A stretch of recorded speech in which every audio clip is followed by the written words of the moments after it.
तीन लोगों को भक्त शिरोमणि बताया। कितने लोग को?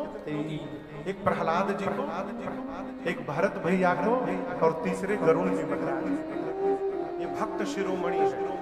कहा भगत शिरोमणि भरत ते जनि डर कहु सुरपाल। इंद्र ने देवताओं के साथ ऊपर से ही मानसिक दंडवत किया भरत जी के चरणों में।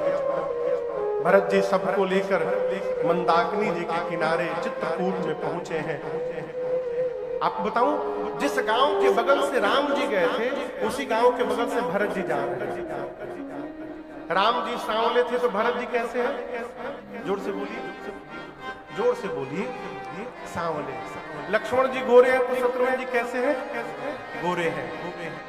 गांव के कोल भीलों के बच्चे बाहर खेल रहे थे, उन्होंने भरत शत्रुघ्न जी को जाते देखा। बच्चों को क्या लगा, उस दिन जो दोनों आए थे वही आए। बच्चों ने जाकर घर में अपने माता पिता को बोला, अरे जल्दी चलो, उस दिन वाले दोनों फिर आ गए हैं। पूरा का पूरा गांव बाहर आके देखने लगा।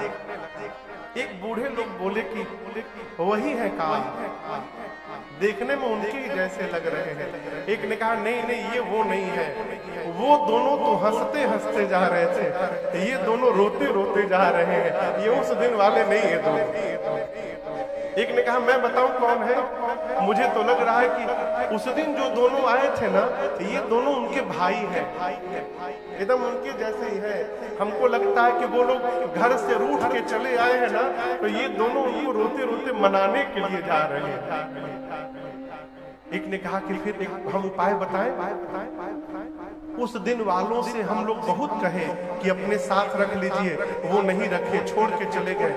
क्यों ना इनके साथ लग जाते हैं, इनके साथ लग जाएंगे तो उनके पास पहुंच जाएंगे और फिर से एक बार उनका दर्शन हो जाएगा हम लोगों को। तो गांव के कोल भी जाकर भरत जी से कहते हैं कि हम आपके साथ चल सकते हैं। भरत जी सबको साथ में ले। जानते हैं क्यों? भरत जी साधु है। साधु का यही काम है, जगत में घूमता रहे और भगत को पकड़ करके और भगवान के चरणों तक पहुंचा दे। ये साधु का व्यवहार। साधु वो नहीं जो अपने में फंसा के रखे, साधु वो जो जीव को भगवान में फंसा दे।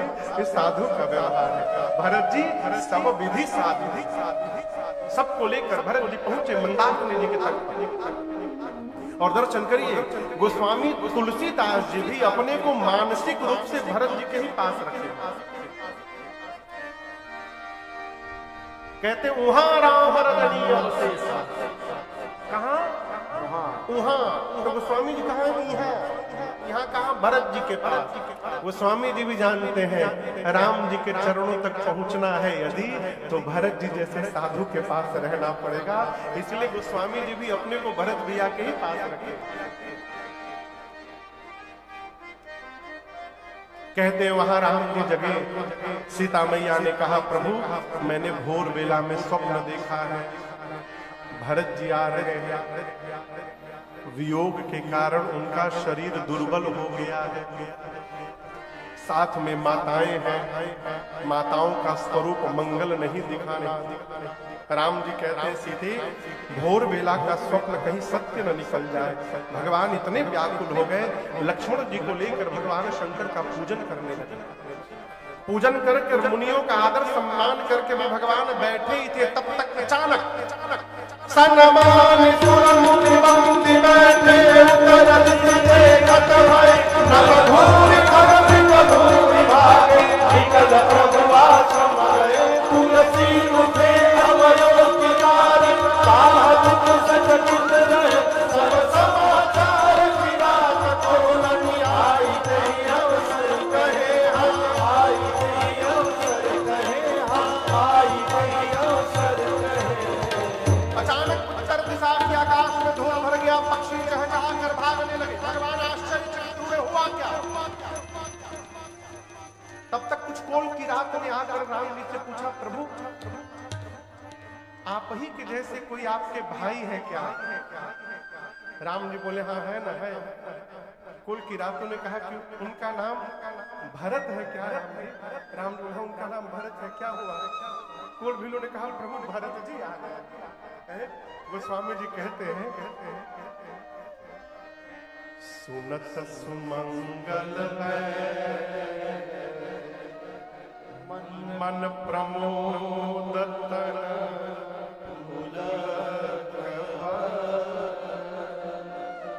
शरद सरोरुहन तुलसी भरे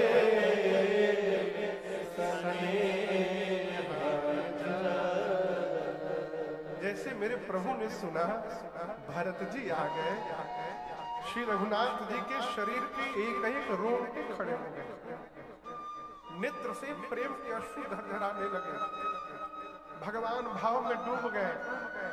लेकिन आपको बताऊं, अगले क्षण ही राम जी चिंतित हो गए, भगवान चिंतित हो गए। क्यों? कारण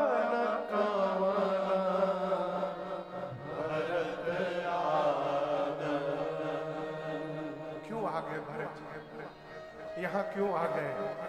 मैंने तो कहा था राज सत्ता संभालने के लिए, भरत यहाँ क्यों आ गए? यदि भरत आकर कह दे कि भैया वापस चलिए, मैं पिताजी का वचन बचाऊंगा कि भाई का प्रेम बचाऊंगा, मैं करूंगा क्या? और आपको बताऊं, आज तक राम जी ने जीवन में कभी भरत जी को ना नहीं कहा।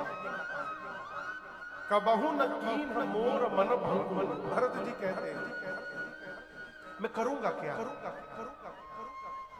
और दर्शन करिए, जिसके साथ व्यवहार करने में कठिनाई आ रही है, केवल एक काम करिए, उसके स्वभाव का चिंतन करिए।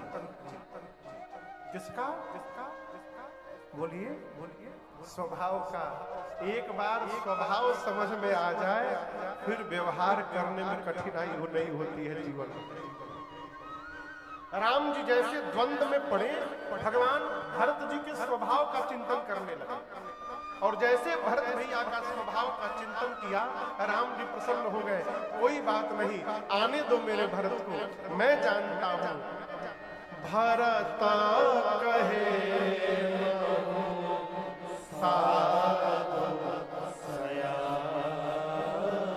ये भरत जी का स्वभाव है क्या? वो राम जी के कहने में रहते हैं। कहाँ रहते हैं? इसका मतलब राम जी जीवन में जितना कहते हैं, भरत जी अपने जीवन में उतना ही रहते हैं। ये भरत जी का स्वभाव है। और दर्शन करिएगा, आपके परिवार में, आपके घर में यदि कोई आपके कहने में जी रहा है, आप अपने को धरती का सौभाग्यशाली जीव समझिएगा। ये भगवान की असीम कृपा। ये सरल व्यवहार नहीं है।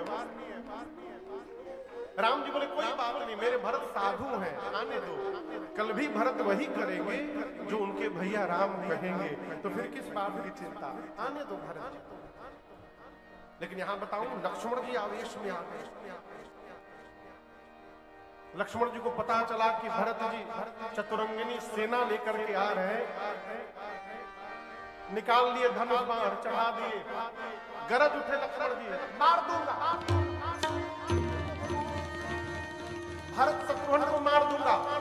आज यदि ब्रह्मा और शंकर जी सहायता करने आ जाए तो लक्ष्मण के बाण से भरत शत्रुघ्न को कोई नहीं बचा सकता। गरज उठे, आकाशवाणी हुई। आकाशवाणी ने लक्ष्मण जी के भुजाओं के बल की प्रशंसा की, और प्रशंसा करने के बाद आकाशवाणी ने धीरे से कहा, लक्ष्मण जी सहसा करी पाछे पछताही, कहाँ ही वेद बुध ते। आवेश में आकर व्यवहार कर जाए और बाद में पश्चाताप करे, ये बुद्धिमान व्यक्ति के लक्षण नहीं हुआ। मैं आपको एक बात बोलूं, आप राम जी की मानसिक स्थिति का दर्शन करिए। राम जी को लक्ष्मण जी को भी भाव बचाना है, और भरत जी का भी रक्षण करना है। राम जी लक्ष्मण जी पर गुस्साए नहीं कि आप कैसे बोल रहे। लक्ष्मण जी बोले कि अयोध्या की सत्ता प्राप्त करके मद हो गया। राम जी लक्ष्मण जी को बोले, बहुत अच्छा बोले भाई, बहुत सही बोले, सबसे कठिन मद होता है राजमद। एकदम सही बोले लक्ष्मण। लेकिन मैं एक बात बोलूं लक्ष्मण, आप कहते हो कि अयोध्या की सत्ता मिलने से मेरे भाई को मत हो गया है। मैं कहता हूं मेरे भरत को ब्रह्मा, विष्णु और महेश की भी सत्ता यदि प्राप्त हो जाए, उसके बाद भी मेरे भरत को मत होने वाला नहीं है। ये मैं कहता हूं। राम जी ने सौगंध ले ली, लखन